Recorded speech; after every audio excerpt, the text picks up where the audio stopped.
Properties of exponents, negative exponents. We read x to the negative m as x to the negative m or x to the negative m power. All right. So x to the negative m here is read x to the negative m or x to the negative m power. That's how we read it. All right. So what is a negative exponent? What are the properties here? Well, if you have x to the negative m, it means we have it in the top in the numerator, and it's really like it's over 1. Again, we would never answer over 1, but we're reminding ourselves, hey, that x to the negative power is in the numerator. So what we do is we take it and we move it. We move it to the denominator, and the negative becomes positive right here. All right? So we moved it from the numerator to denominator. I like to say we moved it across the fraction line. It went from the top to the bottom. I know that's not mathematically proper, but that's what happened. And if we start with x to the negative n here, and I just changed the variable that I'm using, but I could have put another m there. It doesn't matter. X to the negative n, if it's in the denominator to start with, guess what? We're going to bring it up. So now this is like it's over 1. We don't show that, but now it's in the numerator. So if it starts in the denominator, we move it to the numerator. If it starts in the numerator, we move it to the denominator. So look, the unmath way to say that is if it's in the top, put it in the bottom. If it's in the bottom, put it in the top. And when we do that, we change the sign from negative to positive. That's what the negative exponent means. Okay? Not a fraction of an exponent. That's something different. We're dealing with fractions here. But the exponent itself only changes sign. All right? Not from like 1 over something, just the exponent itself only goes from positive to negative or negative to positive. I guess we're trying to make them positive exponents. That's because we don't like to deal with negative exponents. If we're given a negative exponent, what I will do, this is me for the purposes of this video, I will change all of my negative exponents to positive and then apply all my other rules. And for that reason, if you watch this video, go ahead and watch all my other property of exponent videos first and have all those rules down pat, because I'm going to reference all those rules because I'm going to get rid of my negatives first. That's what I always do at any level of class that I teach, whether it's beginning algebra all the way up to calculus or differential equations. If there's a negative exponent, I get rid of it first. When the exponent is negative, it moves across the fraction line and becomes a positive exponent. I will often shorten it to move or moves. And again, this is just how I say it. All right. This doesn't mean that this is mathematically proper to say it moves across the fraction line. All right. But I say that positive exponents stay and negative exponents move with regards to the fraction line. So as we begin to work problems that may have positive and negative exponents in them, I may ask you, does it stay or does it move? Okay? So when I say stay, I mean a positive exponent stays either in the top or the bottom, wherever it's at. Negative exponent moves across the fraction line. And so just another reminder, be sure and watch all of my other property of exponent videos before you watch this one, or make sure you at least understand those properties. If you already know those and this is all you struggle with, then hopefully this will help you out. All right, so I took each one of these rules and I wrote them up here at the top. All right, and then underneath them, these go directly with this, and these are 3 examples directly of this. Okay, so x to the negative 4 power. Well, again, it's like this x to the negative 4 is over 1, so I'm going to take this and move it across the fraction line. I'm going to move it because it's a negative exponent. That's the only thing that says move it. Not because it's x, not because it's 4, not because Mickey took Minnie to town and they bought some milk and brought it back to Donald. It ain't got nothing to do with baseball or football or anything else. It's because there's a negative exponent. Okay? So again, in math, we need to recognize what's going on. The recognition piece is negative exponent, move it. That's the recognition. Negative exponent, move it. So then this is going to equal, now I have a fraction and x to the 4th is in the denominator. If I move everything from the top, if everything goes away from the numerator, I'm left with a 1. Okay? So this thing doesn't necessarily flip, but there's a 1 left in the numerator, the top, because I took everything out of it. Okay? When you take everything out of something like this, in this scenario, it becomes a 1. So let's look at the next one. Y to the negative 5. Again, it's over 1, so guess what I'm going to do this? Y to the negative 5. Again, the recognition piece is negative, move it. All right, so this is going to end up becoming y to the 5 or 5th in the denominator. And in the numerator, nothing is left there, so I have to put a 1. If I have a fraction and I move everything to the bottom, then there's got to be something left up top. It can't be 0. And there's not nothing there. There's a 1 there. All right, so z to the negative 6. Again, that yells at me and goes, hey, move me. All right, so Now, it doesn't show it on the typed Z here, but let me show you what I got over 1. So whenever I move this Z, when I write a Z, I don't care what it looks like, I put a line through it. All right, that way I don't confuse my Z with 2. And I suggest you do the same, and that will make math a little less confusing for you. All right, so then the negative 6 becomes a what? Positive 6, and since I moved everything from the top, the numerator, I have a 1 left. So that's just using this rule directly. So there it is, circled in red. All the stuff in red goes with that rule. So then I'll do blue for the next one, okay? So then this rule, I'll do all these on this side because they all belong with this rule in blue. So 1 over x to the negative 3. And again, I look at this and go, okay, I'm bebopping along. Boo, I see a negative exponent. I go, boom, I got to move it. Move it to the top, the numerator. This moves across the fraction line. Here's my fraction line. It's in the bottom in the denominator. Move it up to the numerator at the top. So that's going to be x to the third times 1, which, by the way, if I multiply 1 times anything, I get anything, so there's no need to write 1x to the third. If you're in that habit, you need to get out of that habit, because if you take any kind of multiple choice test with your teacher, they're not going to write 1x to the third probably. All right, they're going to just write x to the third. Any standardized test, ACT, whatever, it's going to be x to the third. So then, and it's over 1, but guess what? We never write over 1. This is our simplified answer. When we move everything out of the denominator, there's a 1 left there. And if there's a 1 in the denominator, we don't write it. So just x to the third. And then here, and notice we didn't write the over 1 here for this either. Same rule. So here, again, this yells at me, hey, move me. Please move me. So then we take this w to the negative 12. We move it to the top, the numerator. We get w to the 12th. There's nothing but 1s left, so we don't have a 1 in front of it or underneath it or beside it or whatever. Just w to the 12th. And then m to the negative 7. Again, I see this negative. It goes, hey, move me. It raises its hand. Please move me. So then we're going to take this whole thing and move it up to the numerator. So then m to the 7th is that final answer, because, again, it's times 1 and it's divided by 1, and we don't write those. This one is non-negotiable because think about 2. Is 2 equal to 1/2? No. So that's why this 1 is non-negotiable. You got to write the 1 when it's in the numerator, but not when it's in the denominator. You don't write it. Okay? So let's go on and look at some more of these. Oh, let's look at with 7 to the negative 2. Now, I tell my students, if I give you a number like this, I want you to simplify it. Right? I want you not only to move the negative exponent, but then you tell me what it simplifies to. With variables, we don't know what x was. Like when we did 1 over x to the 4th, we couldn't simplify that anymore. That was 1 over x to the 4th. But here, negative exponent says, hey, wait a minute, move me. Where are you moving it? Well, it's really over 1, so I'm going to move this down, right? So it's going to be 1 over 7 squared. And what I mean now is, by simplifying, we know what 7 squared is. Okay? If you don't know what 7 squared is, then you're fooling yourself, because you really know, all right? It's just because it's algebra and you think, oh my gosh, this is algebra, it's got to be hard. No, 1 over 7 squared, we know what 7 squared is, 1 over 49, right? 7 squared is 49, 7 squared is in the bottom, the denominator, so 49 goes where? That's right, in the bottom, in the denominator. Okay, so 1 over 49. All right, so let's go. I'm going to go to the one beside it here. This negative exponent screams, move the 8, move it. So we take this whole thing and we move it down because it's like it's over 1, right? So we move that thing down. This is going to be 1 over 8. And for emphasis right now, I'm going to write first power. But then I know y'all are yelling to the computer screen, we don't write the first power. That's fine. So guess what I'm going to do? I'm going to rewrite it as 1 over 8. I'm not going to leave that first power there. Don't leave that first power. My guess is your teacher doesn't want you to leave that first power. It's not going to be anywhere. Nobody who writes 1 over 8 to the first power.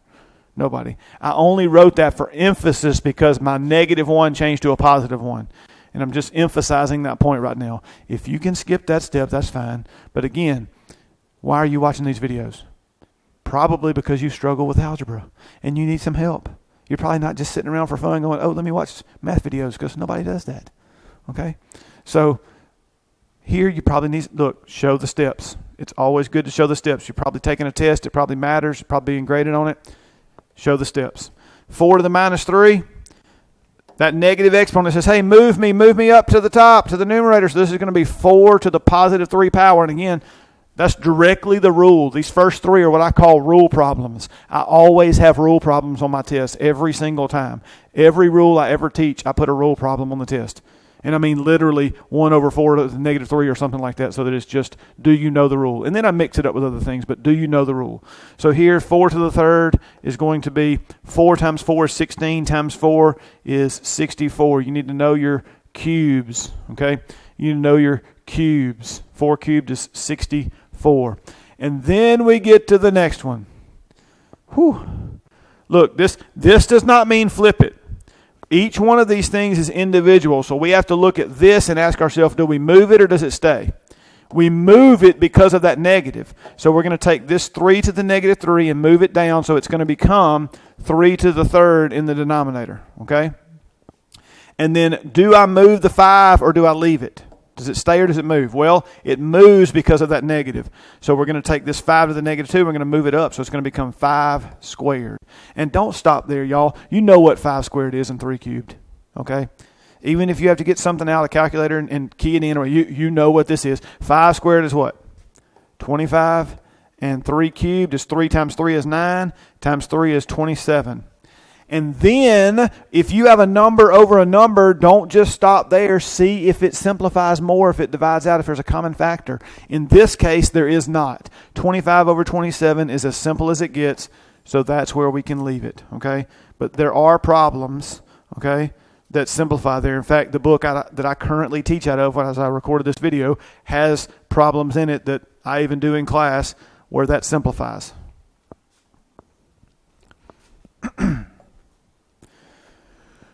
So now, look at this one. Negative 3/4 to the negative 3. Now, wait a minute.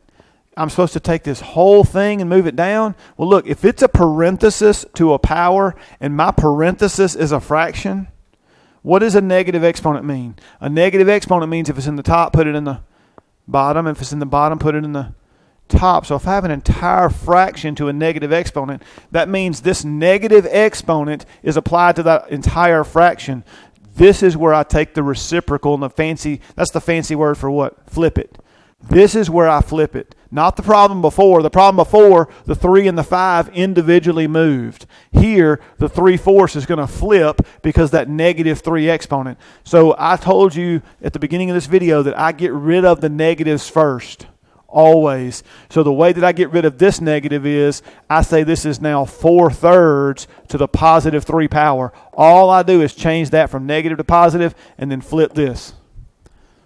All right? That's what I do every time. At every level I teach, from beginning algebra, intermediate algebra, college algebra, trig, Cal 1, 2, 3, 4, differential equations, whatever it is, that's what I do. If I'm working by myself, if I'm doing math for fun, I will change it just like that. Then I apply my rule that says, hey, guess what? If I have a fraction to a power, I can say the top, the numerator to the power, over the denominator to the power. Okay? And then this becomes much simpler now because 4 to the third is 4 times 4 times 4 is 64. We just saw that a while ago. And 3 to the third, we also just saw it's 27. So this is 64 over 27. And I went ahead and circled it because 64 and 27 don't have anything in common. They don't have anything in common, okay? So you cannot factor that further. So I'm going to follow my going to the right and then down business here, which may be different from what I do in other videos, but I'm going to go ahead and do this one right here. So again, I have a fraction to a negative exponent. So the way that I get rid of my negative exponent, make it a positive exponent, is I flip my fraction. So the 5 is now up here and the 1 is down here. And in fact, I didn't need the over 1 here, right? But again, I'm showing this only for the purpose of emphasizing what I did. I'm emphasizing the fact that I flipped the 1/5 to get 5 over 1, and then I squared it. So really, this is just 5 squared. And since it's just a positive 5, I don't have to have those parentheses. They are what I call negotiable. You can write these parentheses or not. These parentheses right here are not negotiable. This is not negotiable. This is not negotiable. All right? So if you have a fraction or a negative or more than one term in parentheses, they're not negotiable. But when it's a positive number, then it's negotiable. So 5 squared is 25. That's because that also equals 5 squared. It doesn't matter. You can have the parentheses or not. But I put them there because they were there, just left them. But it's okay in that case not to. But 25, all right? But I'm always going to write them if they're there just for having them there and the consistency and you seeing them. So then now we come down to this next one. This one right here, 1 over 8x to the negative 6. So if you remember when we did the zero power video, or if you don't see that, you can go back and watch and see. But the big thing is what's being raised to the negative exponent here. So far, we've only had one thing. Like we haven't had a multiple factors, or we haven't had other things. So it's just one thing, or maybe a fraction where it's one term over one term has been raised to a negative. But here we have 1 over, and this is one term, but the problem is it's two factors. 8 is a factor, and x to the negative 6 is a factor. So what's being raised to the negative 6 here? Just the x. The 8 is multiplied by the x, and the negative 6 is the exponent of the x. And we know from PEMDAS that exponents come before multiply. Right? So we have to take the x to the negative 6 separately from the 8 times x right now. So only the x moves up here. This is going to be 1. I'm sorry, not 1. What did I bring up? I brought up x to the 6th power, and since I have something else, I don't need the 1 anymore. X to the 6th, and then the 8 stays in the denominator. Okay? If I wanted to move all of it, it would need to look like this. This would move the whole thing up with the parentheses, right? So that's the key there. What's being raised to the negative exponent? Just the x there. Do you see why? The x is to the negative 6, and then all of that is times 8. You do exponents before you multiply. So let's look at the next one. Let's look over here at the w to the negative 5th over v to the negative 10. I'm not flipping this because it's not a parentheses to a negative exponent, but I am looking at the v and the w individually and saying, do they stay or do they move? So here, this moves. Why does it move?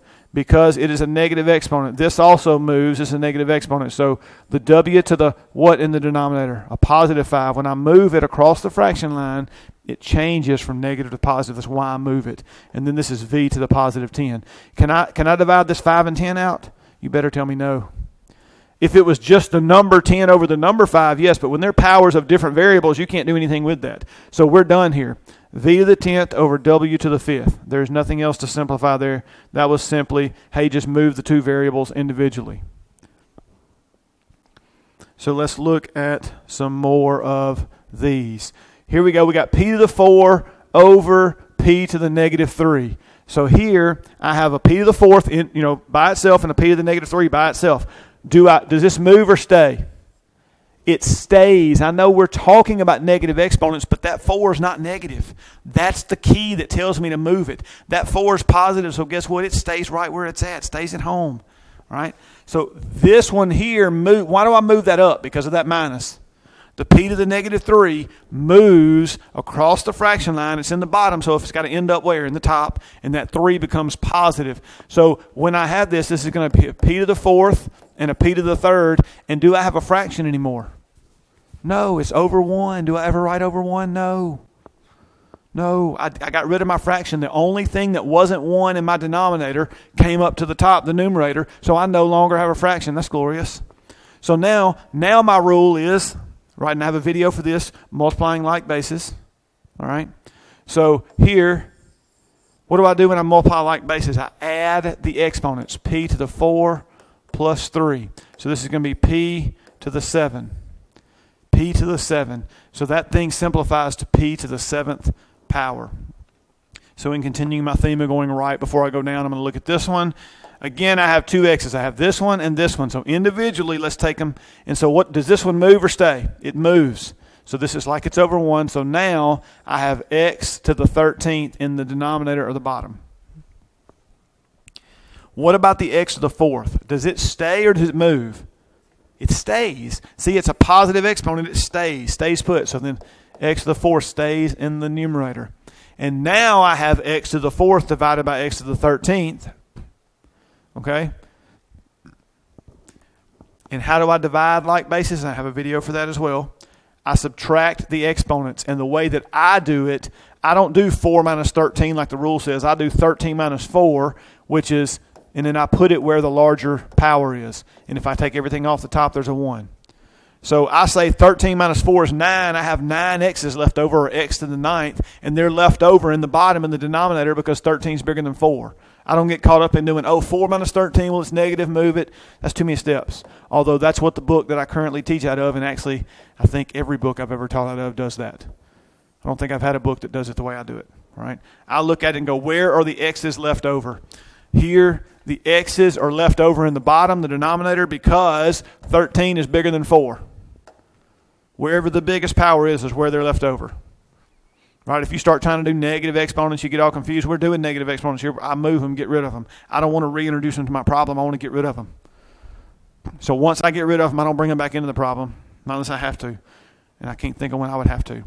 So here I have something times something. This is not FOIL. People get confused with that -7 and think, oh, this is FOIL or distribution or something. No, this is all one term. This is one term. When you multiply a monomial times a monomial, that's not FOIL. That's 2 terms times 2 terms. So here, I need to simplify the 5 and the x to the -7. Only the x moves, okay? This is like it's over 1, that moves. So this is going to become 5 over x to the 7th. That's what that one becomes. And then times, does anything move here? Nope. And why didn't the 5 move with the x to the 7th? Because remember, you do the exponent that goes with the x before you multiply, right? So that's why the 5 did not move with it. It's not in parentheses. It doesn't move with it. So what is the 3x really over? It's really over 1. So now we multiply straight across. Multiply here and then here. So that also means that anything in the top, the numerator, can divide out with anything in the bottom, the denominator. Can I divide anything out with the 5 here? Nope. Nothing down here divides out with the 5. What about the 3? Nope. What about the x to the 4th? Aha. There's x's in the denominator. So how many x's remain and where are they? Right? There's 7 in the bottom, 4 in the top, so 7 minus 4 is 3. So there's 3 x's left in the denominator. So I'm going to say this is 5 times 3 is 15, and then my x's are left over down here. X to the 7 minus 4, and that's supposed to be a horizontal. Let me fix it actually, just because it's a little bit slanted, and some of my students anyway will be all over me. Mr. Gus, I thought you didn't write slanted fractions. I don't think I've said that in this video. If you write slanted fractions, just don't. That's the best thing to do. Just don't. So they are okay in instances, and actually on this problem here, if you wrote a slanted fraction, it'd be okay in the end. But it's harder to know when I can and when I can't, so I just don't worry with it. Math people know. I know your teacher probably knows. Other math people know. But when you're trying to learn math, you're trying to learn algebra. Algebra's a struggle for you. Just don't write slanted fractions. It just makes it seem like the rules change all the time. I like ways that always work. All right, so again, I have a fraction to a negative exponent. But wait a minute. I like to get rid of my negative exponents, but my order of operations tells me to do something in here. So the reason that I went ahead, let me go back and say this. The reason that I went ahead and flipped this right here is because I couldn't do any work inside here. I couldn't do any work inside here, okay? That's why I went ahead and flipped those from the very beginning. But here on this one, guess what? I can actually do something here. All right. And by the way, if you forget and don't do the work inside there and flip it first, it's still going to work out if you do everything right. All right. But technically speaking, we need to do the order of operations of parentheses first. So how many y's do I have left and where? Well, I have y to the 9 minus 5. And is that in the top or the bottom? 9's bigger than 5. It's in the top, the numerator, right? So y to the 9 minus 5 to the -3. So this is going to be y to the 4th to the -3. And now I've simplified inside there, and I say, okay, I have a parentheses to a negative exponent. I'm supposed to flip it. Wait a minute, how do I flip it if it's a parentheses to a negative exponent? Well, again, this is understood to be over what? 1. So if I flip it, it's 1 over y to the 4th, okay? All to the what power? Not -3 anymore. I flipped it, so now it's to the what? 3rd power. That's why I did it. I did it to get rid of that -3. So first I simplified inside my parentheses and then said, let me get rid of the negative outside.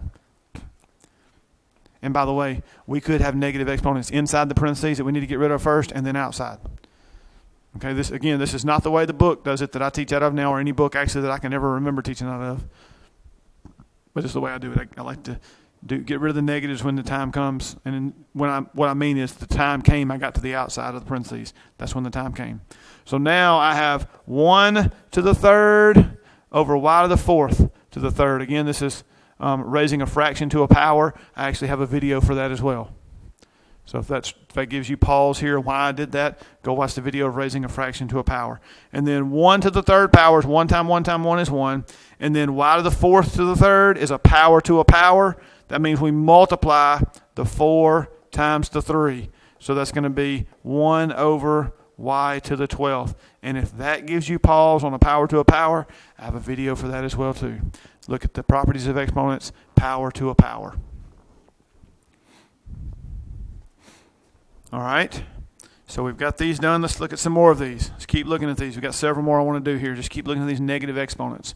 I'm trying to come up with all kind of scenarios of things you might come up with in your class or that your teacher might ask you. And look, this may go more advanced than the class you're in, but it doesn't hurt you to know this stuff. And by the way, I'm applying the same principles to all the problems, no matter how hard they get. And that's how I like to teach. That's the kinds of things I like to teach, is that things that always work. So no matter how difficult the problems get, because you notice I told you I use the same method from beginning algebra all up to Cal 4 in differential equations. I don't change my approach. I do it the same way. Now, what changes is the level of student possibly and how much knowledge they have, right? If you're in Cal 3, you know more than you do if you're in beginning algebra about math probably, all right? And that means that then there are some steps you can skip or some things you can do in your head maybe that you couldn't do before you got to that point, that kind of stuff. But still, it's the same process. I still think about it that way in my mind and that kind of stuff. So here, inside my parentheses, before I go out here, okay, then I have a negative exponent. So this thing needs to move down, all right? So let's do that. Let's take this m to the negative 7 and move it down. So this is going to become n squared stays at home, and m to the 7th moves to the bottom, and it's all to the negative 5 exponent. All right? And I don't like that arrow pointing to that. So let me take this arrow off. All right? I'm going to move this down. All right? So it goes to the denominator at the bottom there. So then I want to change and say m to the 7th over n squared. Why did I flip it? Because this negative. And I change it from a negative 5 to a positive 5. So m to the 7th now moves to the numerator at the top. N squared goes to the bottom of the denominator. And 5 changes from negative to positive. Because I had a parentheses to a negative exponent, I flip it. That's what I always do with the parentheses to a negative exponent. Simplify inside the parentheses and then flip it to make it positive. And then I apply my fraction to a power rule. Where I take the top, the numerator, and raise it to that power. So m to the 7th to the 5th, and then n squared to the 5th. And now I have a power to a power, which, again, video for that, power to a power. All right? That means you multiply these and you multiply these. Okay? One base with two exponents or one variable with two powers, you multiply them. So this is going to be m to the 7 times 5. And look, this is a step that many people will skip. And if you get it right, that's fine. But if you're missing it, if you're struggling, show that step. Plus, what if you multiply it wrong? At least you can tell your teacher, hey, I knew that I needed to multiply 7 and 5. I just don't know how to multiply it. I got confused and made a careless mistake, right? Because we get nervous on tests. And that happens, all right? So m to the 35 over n to the 10th. All right? M to the 35 over m to the 10th. And that is simplified. You can't do anything else with that one. All right, so let's continue with this theme. Let's go over here and figure out how to do this one. So again, what is to the negative exponent? Just the x to the negative 1. So I'm going to move it down. So this is going to be 6 over x all to the negative 2. Right? And for emphasis, I could put the 1, but I don't need the 1 there, right? So I emphasized it once already. Now you should be good enough. You say, you know what? That's x to the first. Or if you write it here, just don't write it on the next step. Just going to do, what is the next step? Well, this can't go any further. Can't simplify it anymore. So now the negative says flip it. So it's really going to be what? X over 6 squared. And then I say power to a power says x squared over 6 squared. And x squared is just x squared, right? There's really a 1 here, so 1 times 2 is 2. And then 6 squared is 6 times 6 is 36. So x squared over 36. And then just because this is so jumbled up and close together, I'm going to change colors here. All right? I do this sometimes. You'll notice I get a little too greedy with how much I want to put on one screen. All right? So w to the 20th, I can't do anything else with that. But it's to a negative exponent. So if I have a parentheses to a negative exponent, I need to flip it. Well, to flip it, I need to know it's over what? 1. And then when I flip it, it becomes 1 over w to the 20th, all to the what power now? That's right, a positive 5, because that's the whole purpose, the entire purpose, the reason that I flip it is to change that negative exponent to a positive exponent. And then I take my fraction to a power rule, right? 1 to the 5th over w to the 20th, all to the 5th. And then again, 1 times 1 times 1 times 1 times 1, or how many ever, I don't know if I said 5 of them, but 1 to the 5th power is 1. And then w to the 20th to the 5th, again, 1 base, 2 exponents. That means power to a power. Multiply those bad boys. W to the 20 times 5, which is 1 over w to the 100 power. And notice my fraction line is not quite long enough. And I also want you to notice it's not this. Notice the difference. This is the entire fraction with 1 in the numerator, right? Whereas this is w to the 1/100th power. The powers of fraction. We're not talking about fractions for powers right now. That's its own thing. Don't you worry. That's its own thing. You'll get there soon enough. Okay? So this is 1 over w to the 100th power. So make sure your 1 over spans all of it, and your w to the 100, make sure your 100 is raised. Okay? Make sure it's raised. Wait, keep this orange. So here, is there any work I can do inside here? Nope. So there's no work, so I'm ready to take this negative and flip my fraction. So then I say, okay, this is going to be d to the 3rd over c to the 7th, all to the 4th power.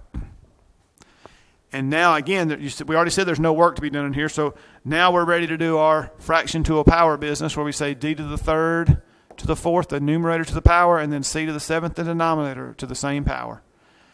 And then again, we have 1 base with 2 exponents, so we multiply those powers. This is going to be d to the 3 times 4 over c to the what? 7 times 4. So that's going to be d to the 12th power over c to the what? 28th power. And you can't do anything with that. Again, 12 and 28 can't divide out because they're exponents of different variables. You can't do anything with it. You can't add them, subtract them, divide them. You can't do anything. D to the 12th is D to the 12th. C to the 28th is C to the 28th.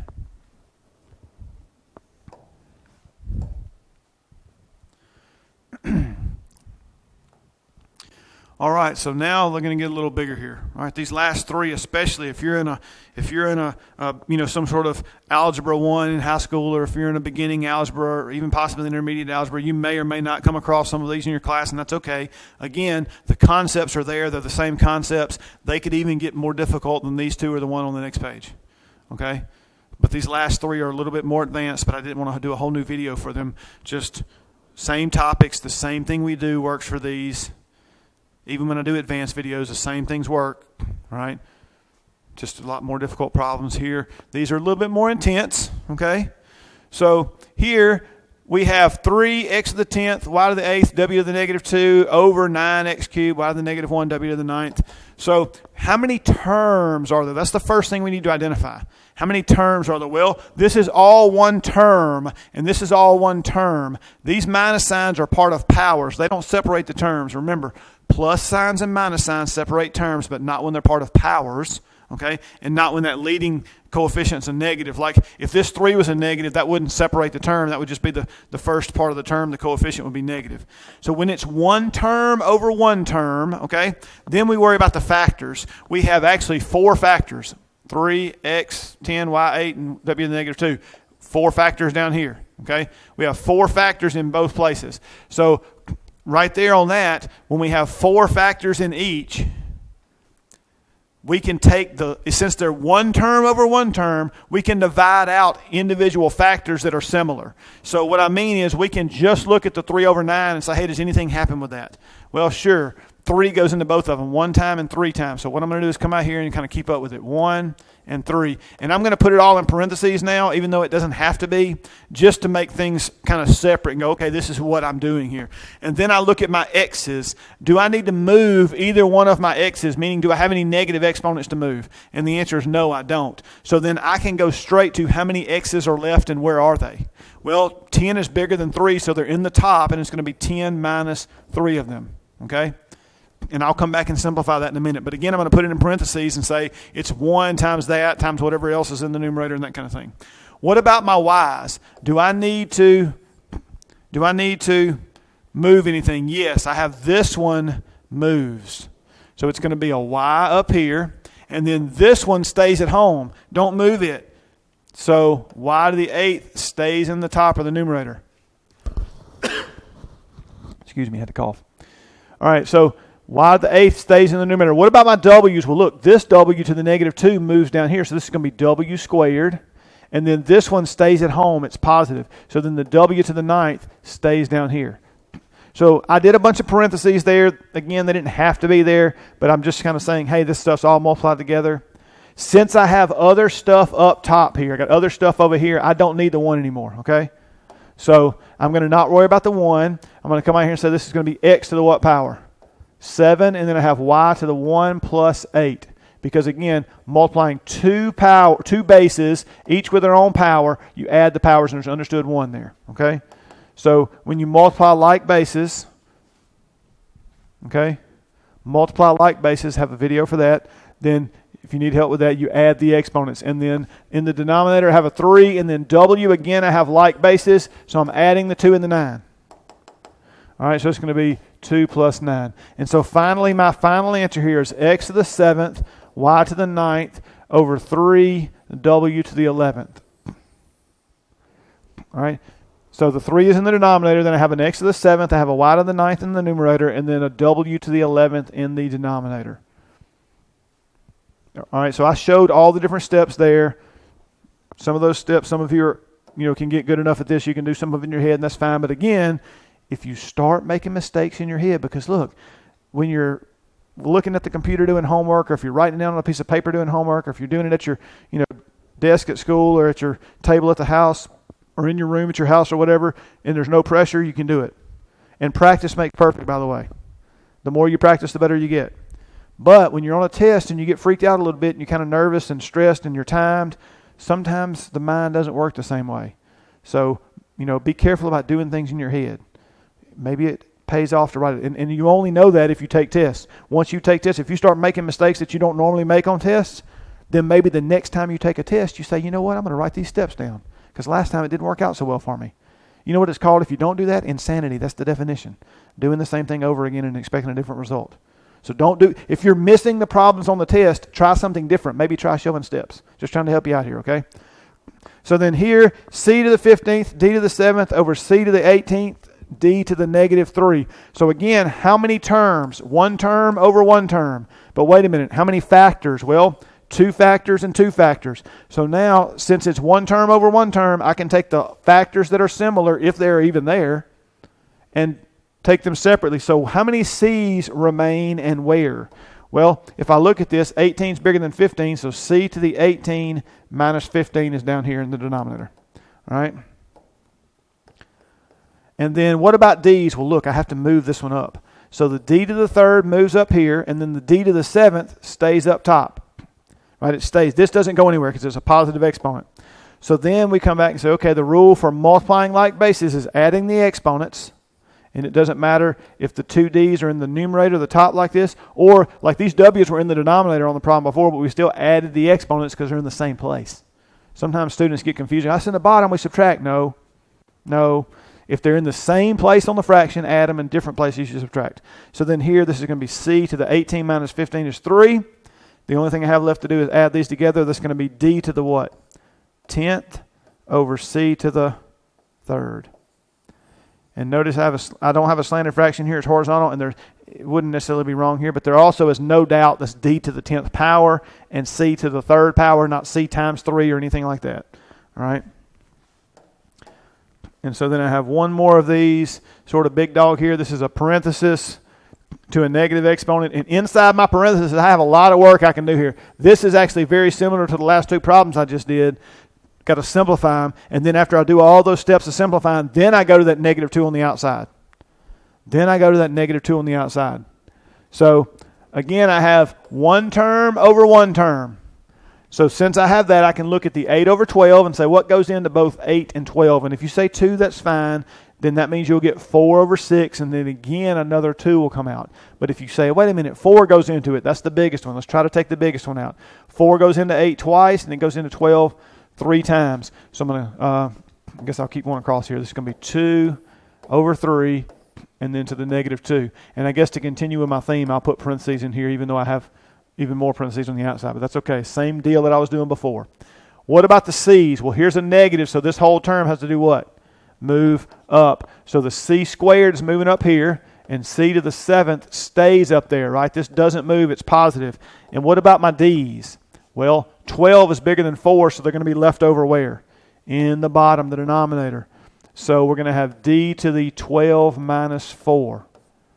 Right? And that's all in a parenthesis, d to the 12 minus 4. So let's keep going here. This is going to be 2c to the 2 plus 7. And again, you can skip that step. If you can say 2 plus 7 in your mind, that's fine.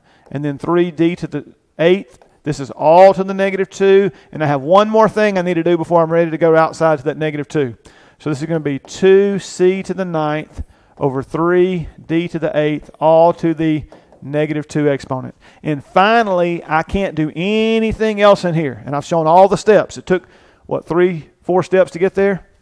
And I guess if you count the individual steps, maybe more than that. But it took me several steps to get here. All right, wrote it down a few times. Now I'm ready to flip this and change that to positive. Okay? So let's come down here on the next row. Let's do that. What's up top now? The 3d to the 8th is now in the numerator. 2c to the 9th in the denominator, the bottom, and that becomes a positive 2. And now this is a little more complicated, a little bit more stuff inside of it, but it's still a fraction to an exponent, so I still take the numerator, the 3d to the 8th, and raise it to the 2nd, all right, over 2c to the 9th and raise it to the 2nd. And then if I have a product raised to a power, meaning it's one term, there's a product of a product to a power video as well. Take this product and you can raise each factor, the 3 to the 2nd and the d to the 8 to the 2nd, okay? Over, again, product, 2 times that, right? So you can take the 2 and raise it to the 2nd power and the c to the 9th into the 2nd power, right? So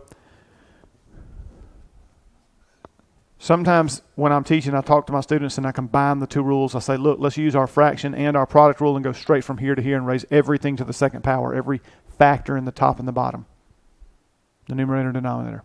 So now I'm ready to simplify this. This is going to be 3 squared is 9. 3 squared is 9. So let's come down here. 3 squared is 9. That's 3 times 3. And then d to the 8, we multiply here. 8 times a dot there. 8 times 2. Okay? 8 times 2. Right? 1d, 2 powers, we multiply. And then same thing in the denominator. 2 times 2 is 4 for 2 squared. And then c to the 9 times 2. So that's going to be 9d to the 16 over 4c to the 18. And you cannot do anything else with that. The 9 and the 4 don't simplify. And you can't cross the 16 and 18 out because they're powers. You can't do that. You can't divide those out. So hopefully this helps you out with negative exponents. But remember, if you didn't catch it earlier, unless you've seen the whole thing, watch all my other properties of exponents videos to help you with these. All right? Help you understand some of the things that we did inside this video.